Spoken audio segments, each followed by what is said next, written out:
भी कोई डॉक्टर आपको कहता है कि हार्ट की आर्टरीज में, वेन्स में ब्लॉकेज है, 70% तक है, तब तो आप बिल्कुल हंसी खुशी रहिए, कोई चिंता की बात नहीं।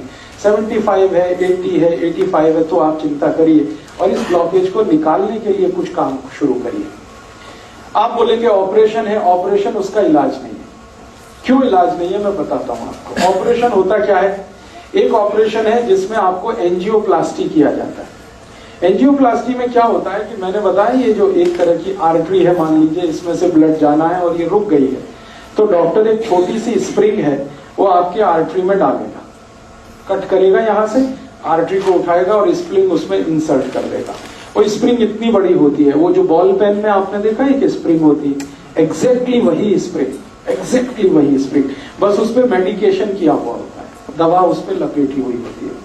वो स्प्रिंग 10 रुपए की बनती है, लेकिन आपके हार्ट में डलने के बाद उसकी कीमत 2 लाख रुपए हो जाती है, सिर्फ 10 रुपए की बनती है।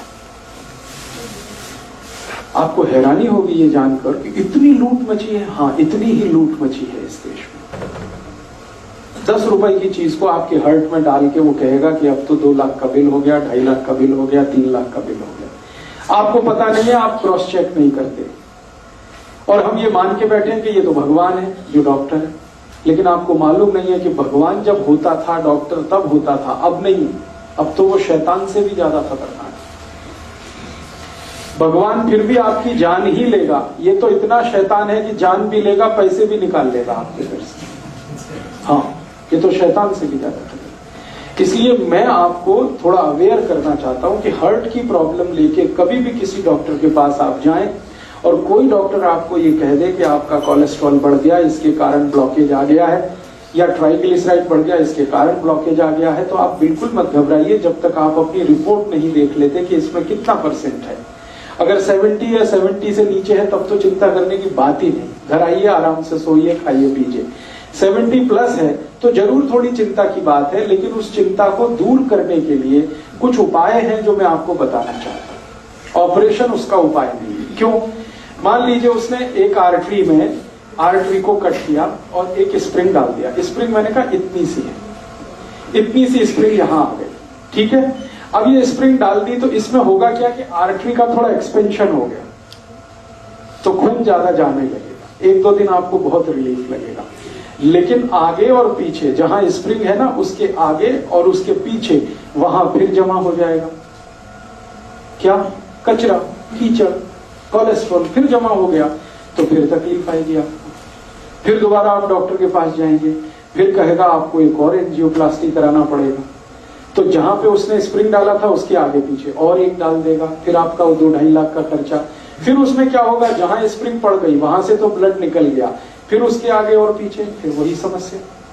मतलब सीधा सा ये है कि ब्लॉकेज होने की टेंडेंसी जब तक आपके ब्लड में रहेगी तब तक ये होता ही रहेगा, आप चाहे कितनी एंजियोप्लास्टी करा लीजिए। और एक आर्टरी में 2 या 3 से ज्यादा एंजियोप्लास्टी हो नहीं पाती क्योंकि वो बहुत वीक हो जाती है। तब डॉक्टर आखिर में कहता आप बाईपास सर्जरी करा लो। बाईपास सर्जरी में क्या होगा, जो आर्टरी है उसके पैरेलल एक दूसरी आर्टरी लगाएगा और इसको बंद कर देगा। लेकिन अगर ब्लॉकेज की टेंडेंसी उसमें भी बनी हुई है तो थोड़े दिन में उसमें भी ब्लॉकेज आ जाएगा। कीचड़ भरने की अगर नाली में टेंडेंसी है तो नाली कितनी भी नहीं बनाते रहो, कीचड़ भरने ही वाला है। आप कुछ ऐसी व्यवस्था करो कि पानी के साथ नाली में कीचड़ ही ना जाए, ब्लड में कोलेस्ट्रॉल बढ़े ही नहीं, ट्राइग्लिसराइड बढ़े ही नहीं। और कोलेस्ट्रॉल बढ़े तो वो बढ़े जो अच्छा वाला है, जिसको हम HDL कहते हैं। खराब वाला क्यों बढ़े, LDL और VLDL। तो मूल बात जो हमें समझने की है वो ये कि हार्ट की प्रॉब्लम में कभी भी आपको डायग्नोसिस कर दिया किसी डॉक्टर ने कि आपको हार्ट अटैक आने वाला है, हार्ट फेल होने वाला है, कार्डियक अरेस्ट होने वाला है क्योंकि आपकी आर्टरीज में यहां ब्लॉकेज है, यहां ब्लॉकेज है, तो इसमें चिंता नहीं करना है, चिंतन करना है। चिंता करेंगे आप, घबराएंगे, घबराहट में वो सारे पैसे आपके निकाल लेगा क्योंकि यही आपका वीक पॉइंट है। आप चिंतन नहीं करिए कि मेरे ब्लड में जो खराब कोलेस्ट्रॉल है वो बढ़ क्यों रहा है, ये कम हो जाना चाहिए। अब ब्लड में खराब कोलेस्ट्रॉल बढ़ने से ही ब्लॉकेज है, तो खराब कोलेस्ट्रॉल बढ़ने के कारण जान लीजिए। किन कारणों से खराब कोलेस्ट्रॉल बढ़ता है और किन कारणों से अच्छा कोलेस्ट्रॉल बढ़ता है। जिंदगी में जितने भी लोग डालडा खाते हैं, डालडा आप समझते हैं, वेजिटेबल ऑयल, ये डालडा सबसे खराब वस्तु है जो खराब कोलेस्ट्रॉल को बढ़ाती है। खराब कोलेस्ट्रॉल मैंने फिर बोला, एलडीएल और वीएलडीएल। एलडीएल और वीएलडीएल आपके खून में सबसे ज्यादा तब बढ़ता है जब आप डालडा खाते हैं और रिफाइंड ऑयल खाते हैं और डबल रिफाइंड ऑयल खाते हैं, ट्रिपल रिफाइंड ऑयल खाते हैं। तो refined oil, double refined oil, triple refined oil, Dalda, ये 4 नाम हमेशा याद रखिए जो सबसे खतरनाक है आपकी जिंदगी के लिए।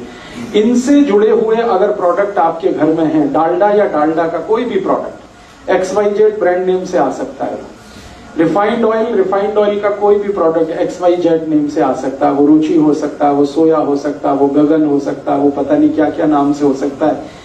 ये सब वो प्रोडक्ट हैं जो आपके शरीर में खराब कोलेस्ट्रॉल का निर्माण करते हैं। खराब माने LDL और VLDL, उसके कारण आपको ब्लॉकेज।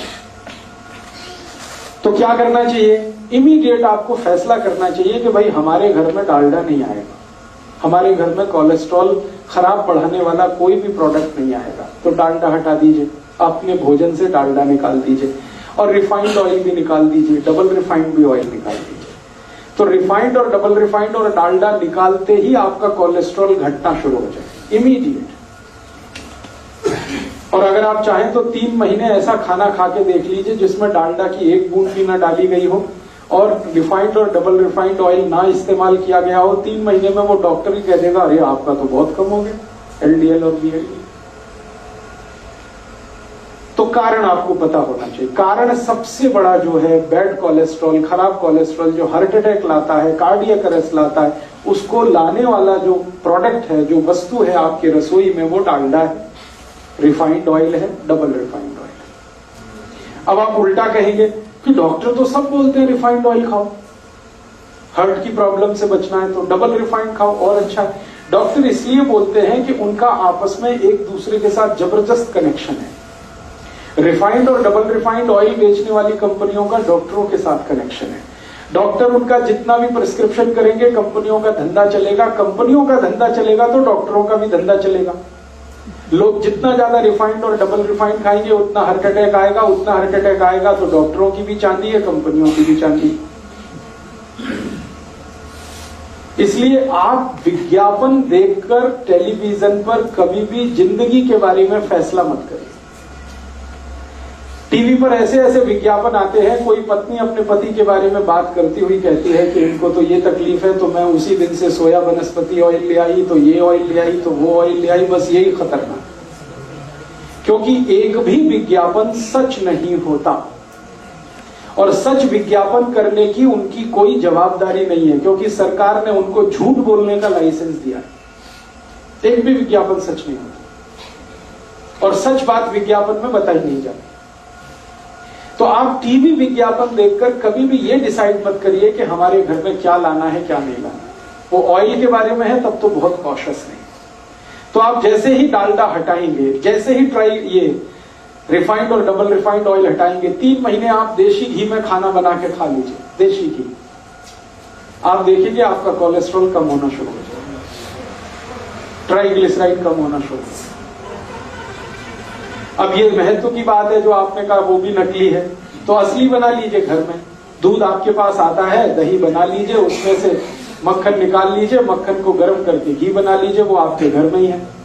मेरा कहने का मतलब ये है कि आप घी के लिए देशी घी जितना ज्यादा खाएंगे बैड कोलेस्ट्रॉल उतना कम बनेगा, डालडा जितना खाएंगे बैड कोलेस्ट्रॉल उतना ज्यादा बनेगा, रिफाइंड और डबल रिफाइंड खाएंगे और ज्यादा। तो पहली बात अपने जीवन में याद रखिए कि हार्ट से जुड़ी हुई किसी भी प्रॉब्लम में तेल तुरंत बदल दीजिए। फिर आप बोलेंगे अच्छा डालडा छोड़ दिया, तो डालडा छोड़ के घी पे आ जाइए। और घी में मैं आपसे कह चुका हूं कि गाय का हो तो बहुत अच्छा है। गाय का घी जिस पर 12 साल मैंने रिसर्च किया है, 1 ग्राम भी कोलेस्ट्रॉल नहीं बढ़ने देता। गाय के घी में ऐसी तासीर है। सरों का तेल, हाँ मैं बताता हूँ, 1 मिनट। गाय का घी 12 साल तो मैं रिसर्च कर लिया, हजारों साल हमारे ऋषि मुनियों ने रिसर्च कर लिया। गाय का घी 1 ग्राम भी कोलेस्ट्रॉल किसी का बढ़ने नहीं देता, कितना भी खा लें आप, 1 ग्राम भी नहीं बढ़ने देता। बढ़ने देता है जो घी वो भैंस का है। तो जिनको हार्ट की प्रॉब्लम है उनको भैंस का घी तो छोड़ ही देना अच्छा है, गाय का घी कहीं से अरेंज करना। अब आप बोलेंगे गाय नहीं है तो गाय लाइए, गौशाला है पटियाला में, वो गौशाला वालों से निवेदन करिए, वो देशी गाय पालेंगे, आपको घी भी देंगे, दूध भी मिलेगा। ये सारी समस्याओं का समाधान हम कर सकते हैं। बात जो मोटी समझने की है वो गाय के घी की है। दूसरी जानकारी कि आपके घर में तेल एकदम शुद्ध लाइए। ये जो रिफाइंड तेल है ना ये छोड़ दीजिए, शुद्ध तेल लाइए। शुद्ध तेल कैसा? सरसों आपके बाजार में मिलती है, सरसों लेके जाइए, तेल निकालने वाली मशीन को दीजिए कि भाई मेरा तेल निकाल के दो, तो जिस कंडीशन में वो तेल निकाल के देता वही शुद्ध है। ज्यादा से ज्यादा उसको फिल्टर करा लीजिए। एक फिल्टर्ड ऑयल आता है और एक रिफाइंड ऑयल आता है। रिफाइंड ऑयल गलती से भी मत लाइए, फिल्टर्ड लाइए। फिल्टर माने छान के, बस इतना ही है, उसमें कुछ केमिकल मिक्सिंग नहीं है। तो आप फिल्टर ऑयल लाएंगे, सरसों का लाएं तो, नारियल का लाएं तो, मूंगफली का लाएं तो, तिल का लाएं तो, जो तेल आप खाते हैं। वैसे आपके लिए सबसे अच्छा तेल सरसों का ही है, क्योंकि हम नॉर्थ बेल्ट में जितने भी लोग रहते हैं सबके लिए सरसों बहुत अच्छी है। तो सरसों का तेल तो सबसे ही अच्छा है, लेकिन कोई लोग ऐसे भी हैं जो नारियल का तेल खाते हो या मूंगफली का खाते हो या तिल का खाते हो, उनके लिए भी मेरा यही रिक्वेस्ट है कि शुद्ध तेल लाइए। नारियल का लाएं तो, तिल का लाएं तो, मूंगफली का लाएं। तो आप कहेंगे वो बहुत गाढ़ा होता है। मैं आपको एक जीवन का ऐसा सच बताना चाहता हूं जो डॉक्टर जानता है लेकिन वो बताता है। तेल जितना गाढ़ा होगा उतना अच्छा, दूध जितना पतला होगा उतना अच्छा। तेल जितना गाढ़ा होगा उतना अच्छा, दूध जितना पतला होगा उतना अच्छा। अब पतला दूध आपको चाहिए तो वो गाय पे ही मिलेगा, भैंस का तो नहीं मिलेगा। और गाढ़ा तेल चाहिए तो शुद्ध तेल ही गाढ़ा होता है, रिफाइंड तेल तो बिल्कुल पानी के जैसा है। तेल को जब शुद्ध रूप में हम प्राप्त करते हैं, फिर इसको रिफाइन करने के लिए जो केमिकल्स मिक्स किए जाते हैं वो खतरनाक है हार्ट के। वो सब हमारे एलडीएल और वीएलडीएल को बढ़ाने वाले हैं वो सारे। मेरे कुछ मित्र हैं जो डॉक्टर हैं, हार्ट स्पेशलिस्ट हैं, अलग अलग गांव में, माने अलग अलग शहरों में काम करते हैं। हम सबका एक ग्रुप है। हमने ग्रुप स्टडी किया पिछले 10 साल कि जिसके क्लिनिक में, जिसके पास भी हार्ट अटैक